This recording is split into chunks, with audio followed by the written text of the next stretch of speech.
Hello, man. Morning, mate. How are you? Not too bad, not too bad. So, as we briefly discussing, obviously we do like to leave it fly by night. We're going to discuss storytellers.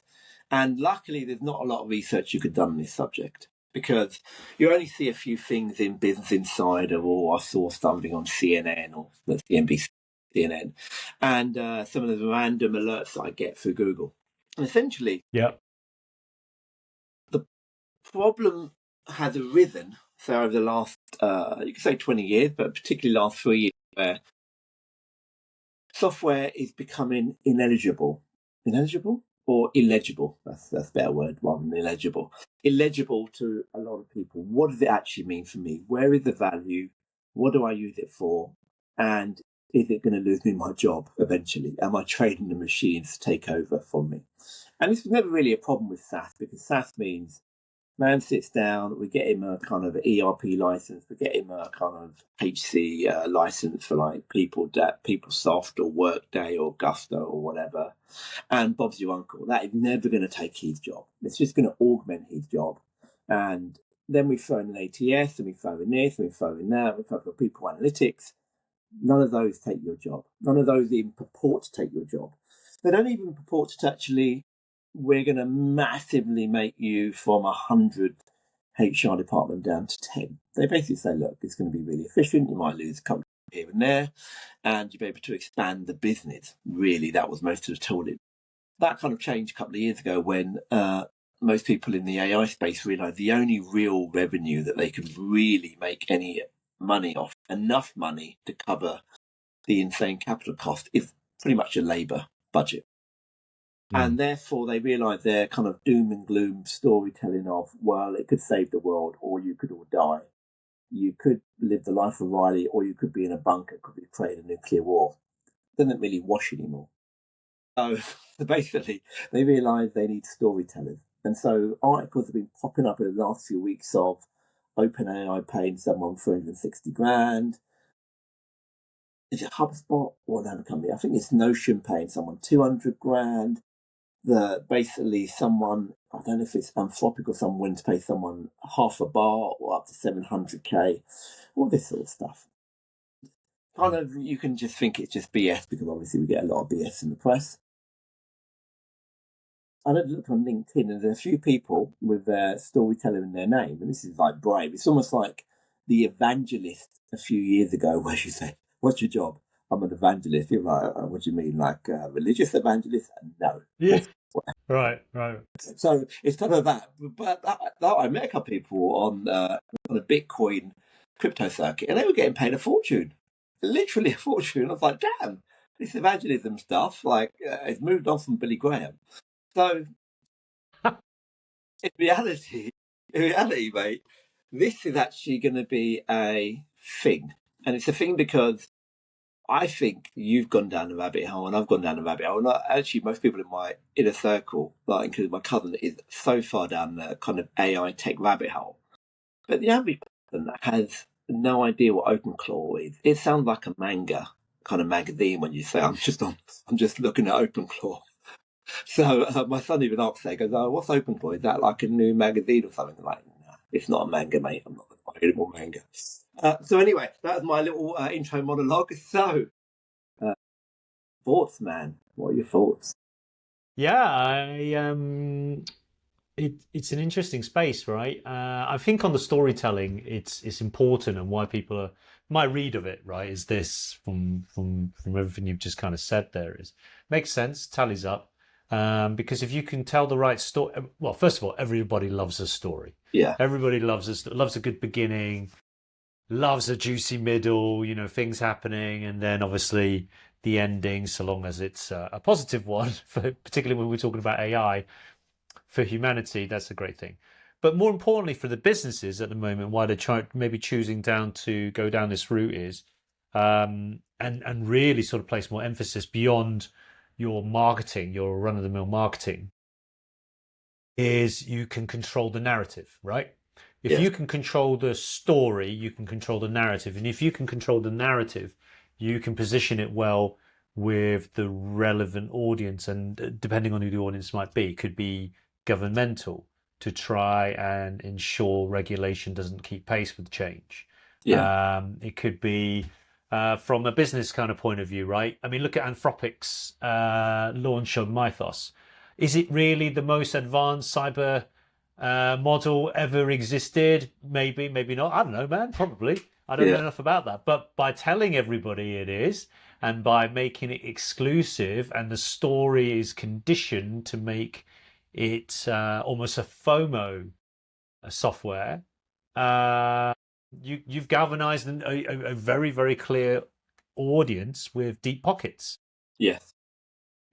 So I can see why, the numbers that you're saying there are insane. 360, 200, 700 grand for this kind of positioning is important. Look at the. I mean, I think I was listening to something yesterday about what happened with Sam Altman a couple of weeks back when Yeah. his home was Yeah.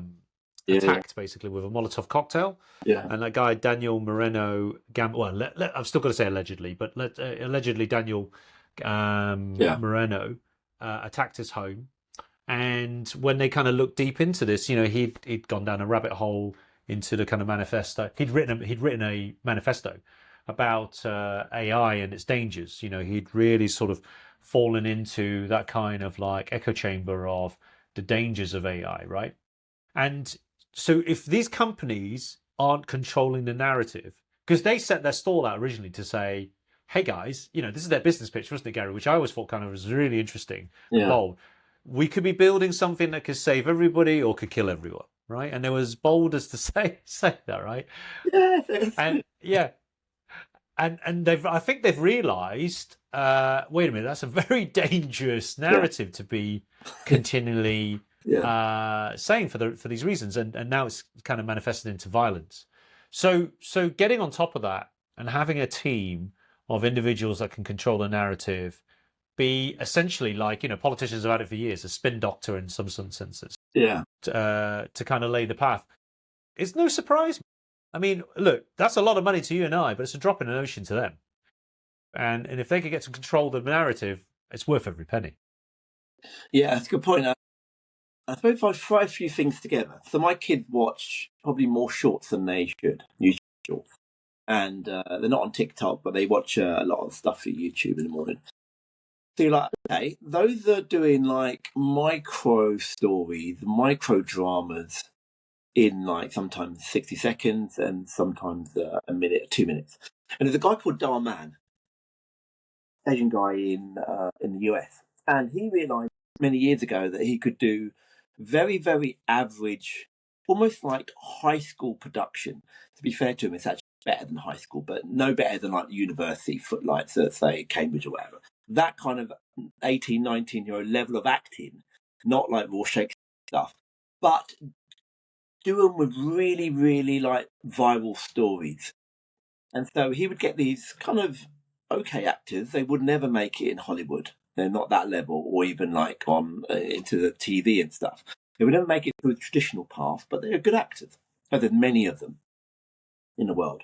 And he would just basically get a hook from the internet of some form. It could be similar to what you talked about, Sam Altman.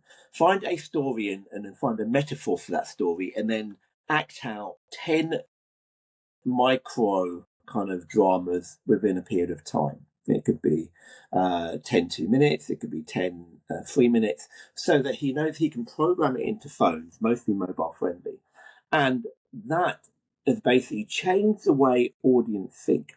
So he's at the kind of at the top of the tree, but there's many people doing it. And even I listened to this guy in media who said that the BBC have agreed to put all their stuff on YouTube. And there's, I think this is Canal Plus, basically, but a French station has also agreed that, yes, we will break down these 60-minute, 45-minute dramas into, I don't know, 22 times 2 or 30 times 2. So they've realised, and this guy's stick is, he's like a big NBC executive way back, saying, no, the screen is the screen. Whether it's an iPad, a screen, etc., you have to basically fit the format, but that format has to be in the story. And so when you see the BBC doing that, or Canal Plus, or whatever, RTE, or whatever it is, you think, okay, they've realised that actually, even the news, no one wants to consume it for 30 minutes. They want 30 clips, essentially, spoon-fed to them, with a bit of virality and someone like doing like a Mr. Beast pose on the front. Yeah, I mean, there's a few things to unpack there, right? Those kind of like dramas, aren't they called? They're kind of like short Yeah. dramas that Darman's kind of famous for. Has been replicated so much now. I mean, they're huge in Asian culture. You know, kind of the Korean, Chinese kind of shorts in this sort of sense. It's amazing how many people get underestimated and all of a sudden they're always the CEO, right? That's the kind of Yeah. tagline that they Yeah. kind of follow, and it's there to teach you a lesson, I suppose, through these anecdotes, as you say. And it's now been replicated because it's been able to grab attention. It fills a gap during a wait at the bus stop, Yeah. you know, or wait for a train, or while you're on this time, etc. And you can see the end-to-end thing in a very short period. And I think that's just generally speaking about how we're programmed at the moment, mate. I mean, you shared with me that link with the Prof G Oh, the clip. Yeah. interview. Yeah. Yeah, where he was talking about some guy said, "Oh, I love your show. Oh, did you watch it?" No, I watched the clips. Yeah. And the guy said clips, and he wasn't aware actually the long form wasn't necessarily getting all the audience. It was coming from the short Yeah. form. Totally. And so you know, coming back to this, understanding how those mechanisms work, you know, the society has changed massively because of these phones, right? We consume little bits of information a lot rather than Yes. sitting through a whole program now. And I find that massively interesting, mate, because what I don't know, I mean, there must be so much kind of neurological damage and changes to our ability to focus and concentrate for more than half an hour, Yeah. Yeah. I think I've mentioned this to you before. Matt Damon and Ben Affleck on a podcast talk about how when they make something for Netflix continually say to them in the script, you have to reiterate the plot in various stages because their audience is divided between looking at the phone and this, so they're unable to sort of concentrate anymore. You know, going back to the let's now bring this around to what makes a good storyteller is not only the ability to understand how to convey a message, but it's also to understand and adapt it to how we consume those messages through these different mediums, right? Yeah. In such a way. I mean, you and I both use Substack, and Substack's obviously gone down the route of posting now, as well as just article based, because people want short form content, you know. Yeah. And I think all these things are interesting because it means you're able to sort of get in touch and reach out to an audience that necessarily wasn't coming to you beforehand. And last point on this is also telling because I was watching, no, I wasn't watching, I was listening to the LBC radio station as I was driving, and they were talking about how the Labour government is investing so much into TikTok, not in terms of money, but energy. You know, making sure their content goes onto TikTok because because reform of such good traction apparently, allegedly on short form content, on things like that, and that's how they've been able to galvanize things. So understanding all those mediums, understanding the way you can project it, what works, what doesn't, is so important in that kind of role for storytelling for these big companies and obviously even government institutions. Yeah, so I love that, basically about the politics, because I noticed Keir Starmer announced the renters bill a few months ago on TikTok first, and then it was picked up by the news. So I think he did it on TikTok, walking, as you do, walking the street randomly with a videographer, actually, and a key grip and all the other stuff and the gaffer. And then they published it onto normal TV. So that was interesting. So in terms of work, I suppose most people would be like, okay, yeah, this is interesting, man, but how on earth am I going to get a job as a storyteller? Just telling your parents that I'm a storyteller. Although saying that, one of the mums at school is a storyteller, and she writes books as well, but she goes in schools, tells stories, and she writes books at the same time. But essentially she said, I'm a storyteller. But saying that out loud just like evangelist a few years ago, saying, "Oh, okay, all right, go on, mate, go on, jog on, mate. You're going to be an evangelist, or you're going to be a storyteller." But essentially, if we take the fact that there are a million odd marketing jobs in the US, and obviously say 2 million of them globally, let's take less than a fraction of those. Basically, that you've got maybe 1-2%. You can have 15, 20,000 people in this job. And again, those are dropping the ocean numbers compared to 500,000 people being in consulting in 2002, etc. But still, they're angles. But more importantly, they're angles for people who, one, as you say, can tell stories, who can talk, and people who do humanities, essentially. Because essentially we went through maybe 25 years of humanities being kind of a joke at university, liberal arts in the US or humanities in the UK, whatever they call it in Europe. You're doing sociology, that's a joke, or you're doing philosophy without the politics, you're not going to be anything. So those were seen as kind of a joke subject, but I don't think they are now. I think they're going to make a comeback. Yeah, possibly. I think the art of communication, as we've been talking about consistently through these kind of conversations, is so important. And that's irrespective of whatever subject you may study.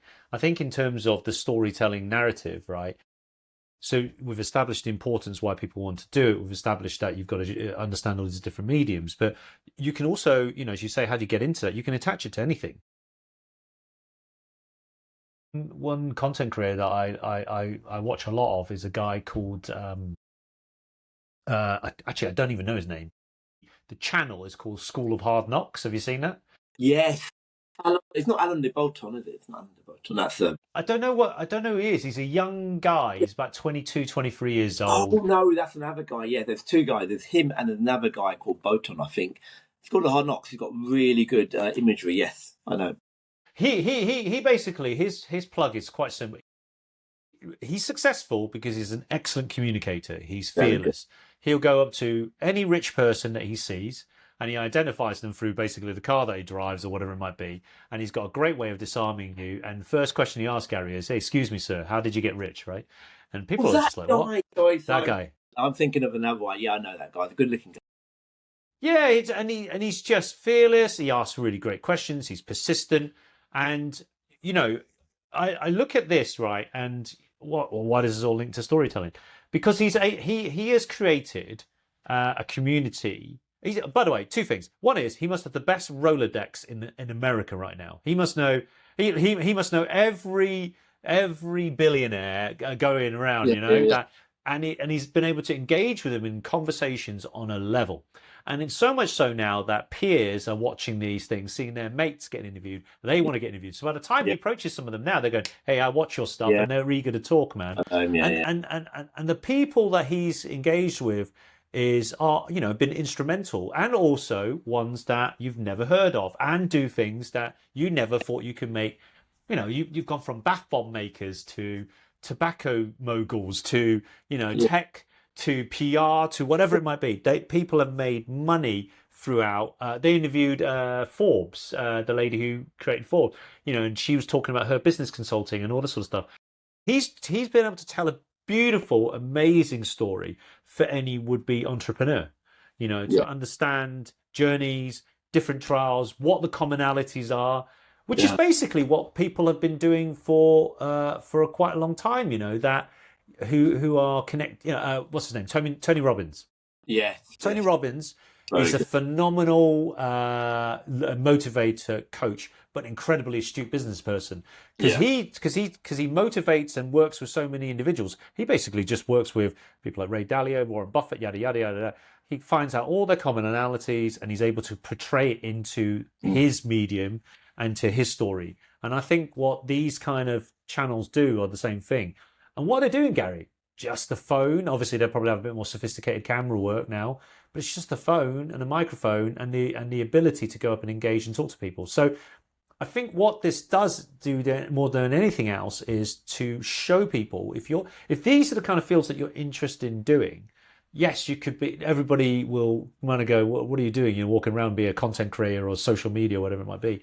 But if you do it the right way, there are so many things it can lead to, who you can connect to, where you can channel these kind of Yeah, like skills to, and create that story. And also, while you're studying, have a body of work that you can go to any business and show them this is what I can do. Because, my last point on this, trying to build something at the moment, the building part, planning it, architecting is hard work, but that's the yeah, easy bit yeah, compared to getting it in front of people. I struggle with that, because I'm old school, mate, where we used to just go on the phone and talk to yeah, yeah. people, right? Can't do that now. So I've got to learn all these things. So if you're a storyteller and you want to tell some good stories, I'd love to hear from you.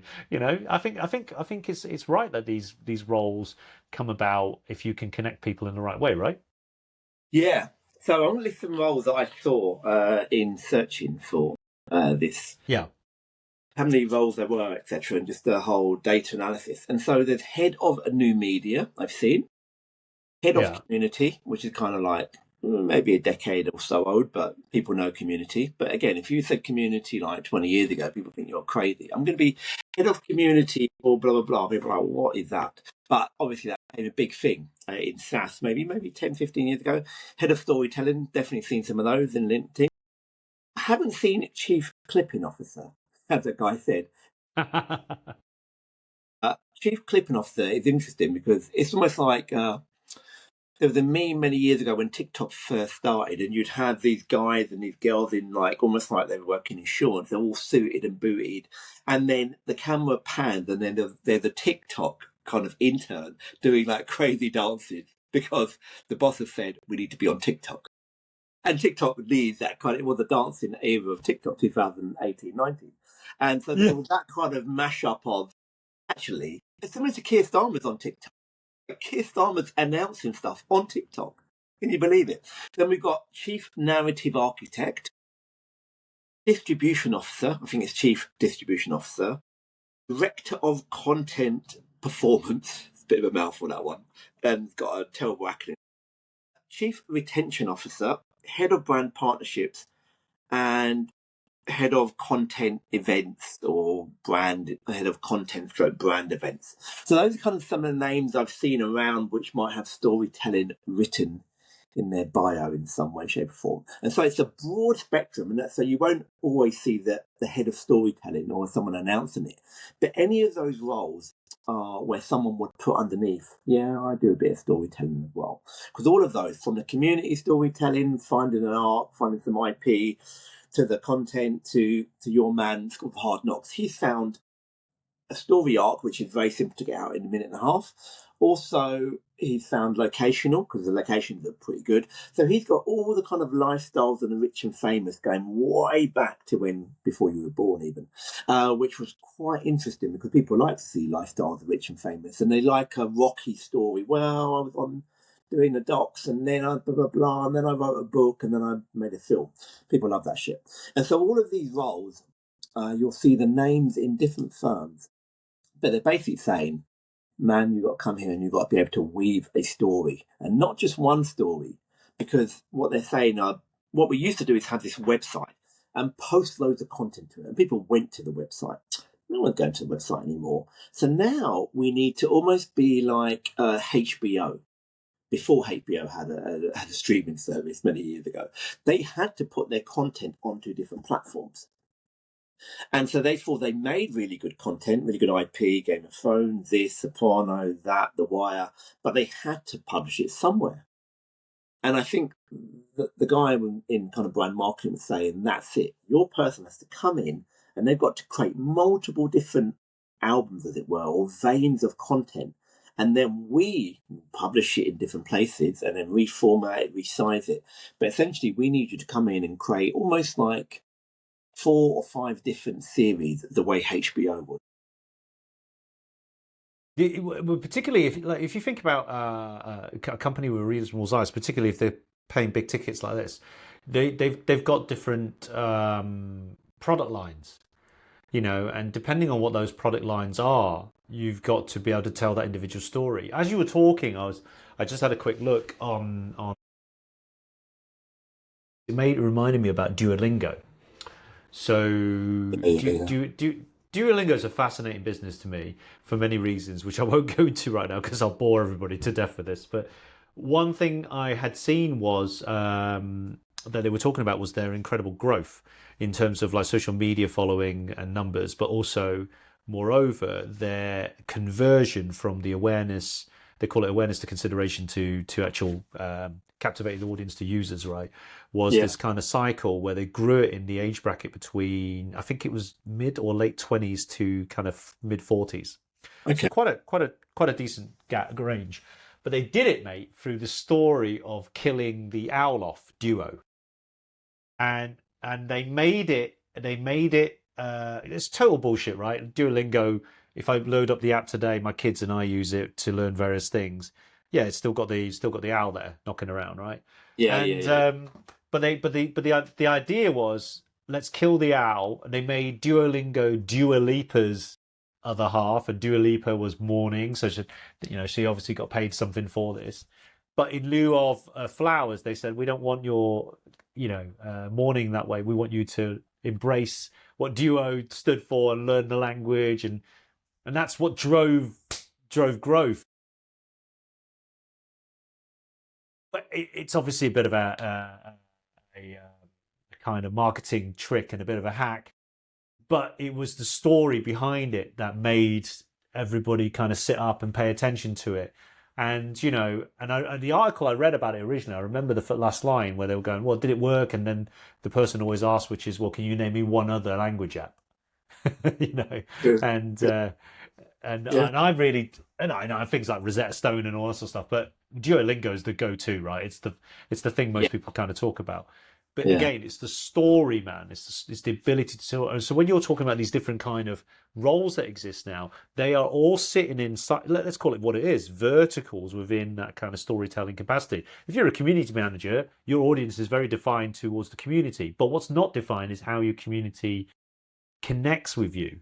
Be it your own kind of proprietary app. Is it through things like YouTube Shorts, YouTube long form? Is it through Substack? Is it through Twitter? What is it? Is it through LinkedIn?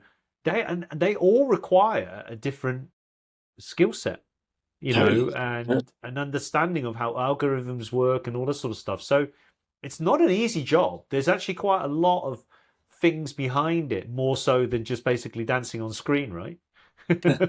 Yeah, I think TikTok helped us along that way, but in reality, TikTok, I don't know if it massively improved kind of the storytelling per se. Some of the content I think is fantastic, but it did push kind of the battle with YouTube. And I think the stuff that I get nowadays, in terms of I get mostly news on TikTok and stuff like that, is like insane. I think it's very, very good, very short, very good. Some of the history stuff is very good. And so it kind of forced you into thinking, well, actually, okay, well, if I can get my news from that, which is kind of the most important, and I get my politics from there, and I get some tax advice, well, clearly it's good enough for anything. And it's very good at bombarding you. But what I was kind of thinking about, as you said, how do you basically even pitch? One, obviously, when you're at university, you're thinking, oh my God, how am I going to get a job? As I saw a meme the other day that there's 850,000 graduates and 10 jobs or something, which obviously is exaggeration. But feels like that, doesn't it? Feels like that. Like, wait, you either think, okay, the guy's exaggerated, but is it 10,000 jobs? Is it 100,000 for 840? And so it already makes you. And so it kind of made me think, what are these companies going to do with this person? How is this person, imagine like this Steve Jobs and how is this person going to go into a company and not immediately get attacked by the corporate antibodies, like you would have done if you were doing TikTok dancing in 2017, even though you might have done a similar to Duolingo maybe 15 years ago in, let's just say, Accenture, you'd be laughed out of town. But that same person could have been great. I think. Just sorry to interrupt there, but I think on that, knowing the underlying data is important, right? So I was what was it? I was in the gym yesterday. I was listening to a podcast with Robert Preston talk to the guy he's usually a financial commentator, but he was talking about AI, and he spent a considerable amount of time with Jeffrey Hinton, and he'd been speaking with Not Dario, Demis, the guy who founded DeepMind. Yeah. And he's now convinced there's an existential threat. Anyway, that's the premise of the podcast. But what he was talking about on terms of like underlying numbers was interesting, Gary. He was talking about how the younger Gen Z generation aren't actually embracing AI in the same way as us older generations are. Now, so if you're an AI business and you think about it, right? You want where's your users coming from? You want obviously to come through from the use. So you cannot see those numbers and ignore it. You can't just go, right, I'm just going to focus on this demographic age bracket. We need that continually influx of people coming through, particularly if you've got a billion users like ChatGPT and only 5% are paying.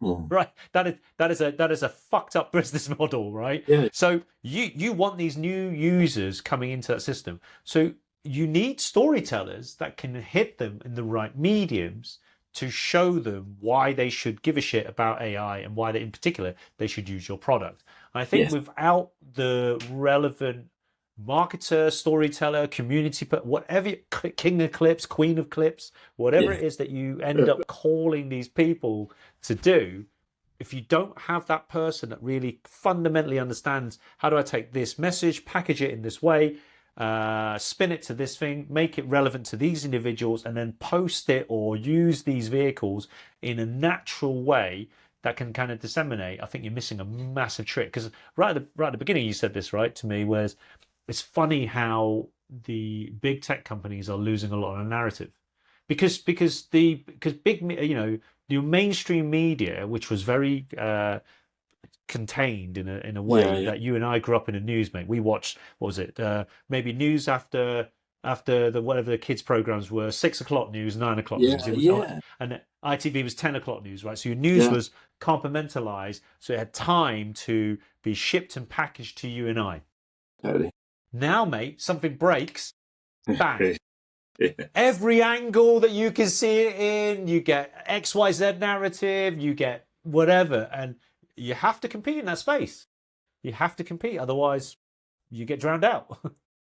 Yeah, it's interesting because I was trying to explain to someone the other day that what's happening in schools and stuff, and similarly, obviously, all the way universities, all the way down. I think lecturers, compared to when we had lecturers, I think lecturers are doing less. They might disagree. But every time I listen to my nephews or nieces and say, oh, how many hours are you doing? And how many hours physically is a lecturer, or professor, whatever?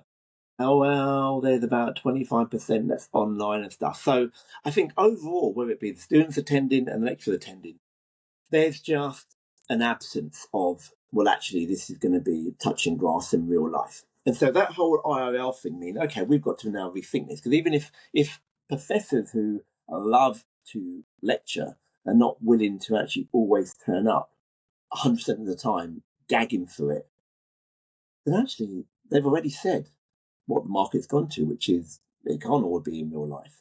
And so when you see the education systems doing that, you think, well, that corporates have been doing it for many years and education just caught up. And I was trying to work out whether the value of reading or writing has gone down. And I think maybe both. Maybe the value of reading has definitely gone down in the wave of this, maybe the last Instagram years, social media years, TikTok, etc., and shorts. And the value of writing, obviously Substack brought it back to a certain degree, very, very, very, very niche.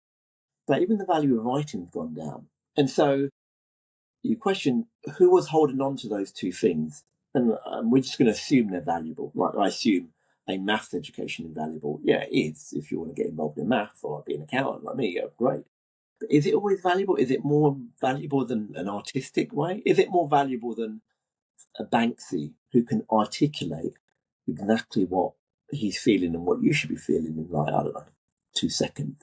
And so in many ways, there's an argument between AI can be used to make us do more or help us do more. But I've been trying to use it to help me do less in many ways.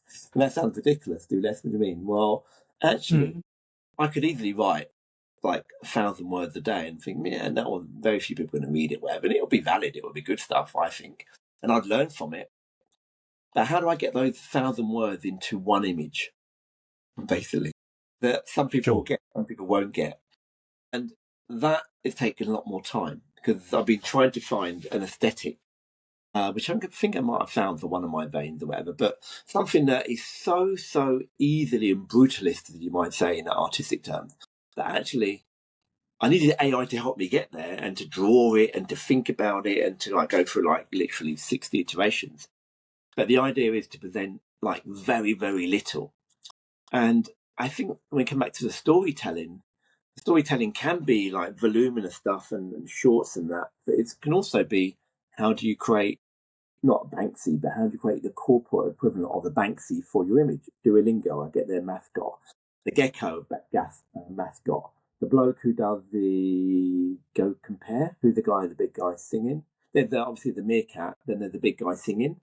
Sopranos. I don't even need to see what you're saying. I just see the soprano guy or tenor, whatever, not soprano, whatever it is. And I think, okay, it's such and such insurance company. See the gecko, okay, it's Geico or whatever. So in reality, AI can also help you do that. And storytelling isn't always about verbally telling stories, it's conveying a message.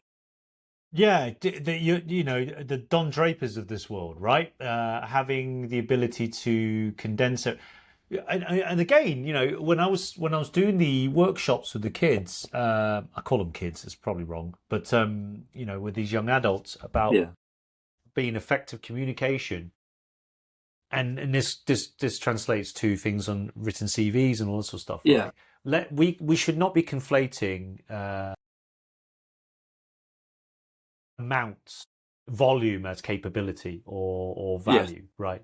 You know, and that's why when I find it really kind of humorous when you see people go, "Oh my God, AI just spat out 1,000 lines of code," you know, and tomorrow by the end of the year we're gonna be aiming for 10,000 lines of code a day and all this sort of stuff. And I'm kind of going, is that's a weird barometer to gauge whether you're right in the right way of progress. Surely the relevant code, the right code is more important. And that same thing with communication, you know, the ability to synthesize a lot of information and articulate it in a very simple manner effectively to any audience is super powerful. And to do that through an image, which is obviously very susceptible to your own opinions and subjective, I think is tremendous gift. You know, that's why, like, you know, there's an AI called Napkin AI, Yeah, I and know. right, That's and good. it's phenomenal because if you want to basically, I mean, sometimes I just run it through like a index 2 or 3 paragraphs or a workflow, Yeah. and it translates it to something in an image that I can go right because I'm very visual, Yeah, you me know. too. And sometimes that helps you kind of translate your ideas in your own mind and allow it to kind of percolate properly.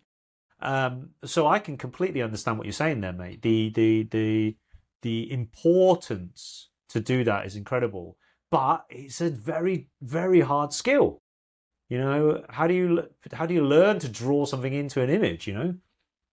Well, yeah, so I've seen that. I've used that. How did you find it, by the way? How did you find Napkin AI? 'Cause I've used it a few months ago. Yeah, I think it's a really useful tool. I've used it for different kind of presentations, mainly.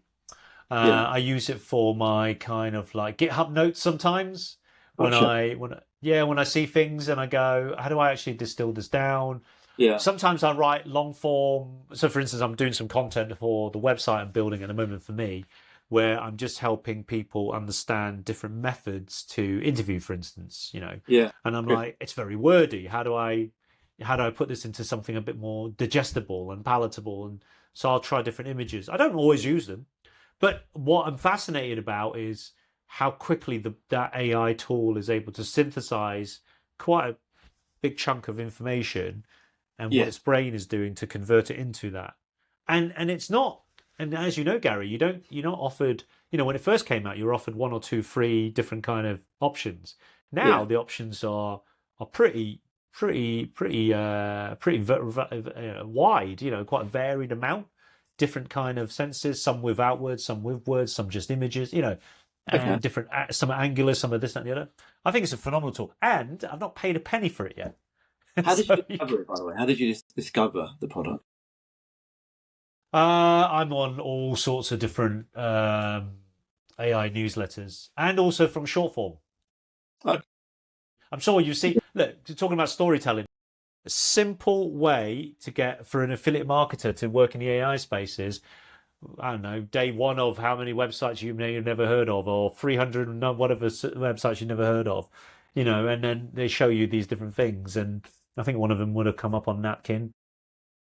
But that video would have taken them, mate, it's literally just showing their own faces doing that. Then they show the screen, you can see the URL, and then they talk about it briefly about what they do, and they post it out, and they can get some traction to the site.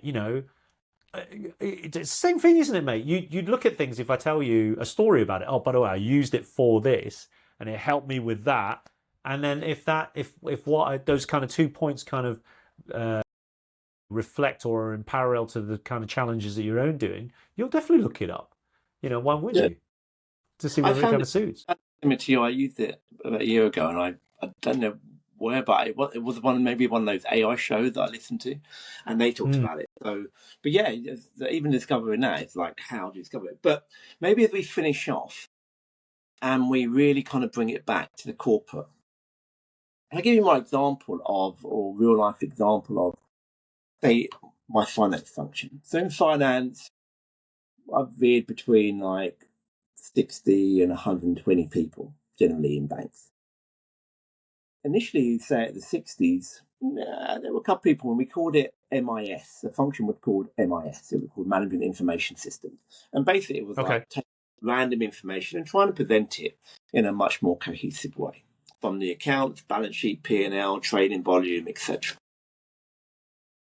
And that got bigger and bigger and bigger. And then it exploded, and it changed its name. It changed from Management Information Systems to FP&A, which is financial planning, and which is good branding. And that change was kind of at the real explosion of PowerPoint.